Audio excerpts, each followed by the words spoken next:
પાટણની એમકે યુનિવર્સિટીની માન્યતા રદ કરવા માંગ ઉઠી। પાટણના કોંગ્રેસના ધારાસભ્ય કિરીટ પટેલે માંગ કરી। યુજીસીના નિયમ પ્રમાણે એમકે યુનિવર્સિટીમાં વ્યવસ્થા નથી તેવો પણ કિરીટ પટેલે આક્ષેપ લગાવ્યો। નિયમ પ્રમાણે વ્યવસ્થા ન હોવા છતાં માન્યતા આપી, ખોટા પુરાવા રજૂ કરી મંજૂરી લેવામાં આવી। 5 એકર કરતાં વધુ જમીન સંસ્થાના નામે હોવી જોઈએ। તો હાઈકોર્ટના નિવૃત્ત જજની કમિટી બનાવી તપાસ થાય તેવી પણ માંગ કરવામાં આવી। સરકાર જવાબ નહીં આપે તો હાઈકોર્ટમાં રજૂઆત કરીશું। પાટણની જે એમકે યુનિવર્સિટી આજે પણ એ યુનિવર્સિટીના નામે રેકર્ડ ઉપર એક પણ એકર જમીન નથી।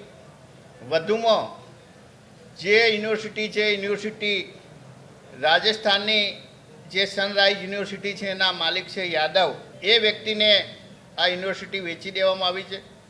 આ તમામ પુરાવા પીટીઆરની ટ્રસ્ટની નકલ પીટીઆર રેકર્ડ ઉપરથી જાણવા મળે છે।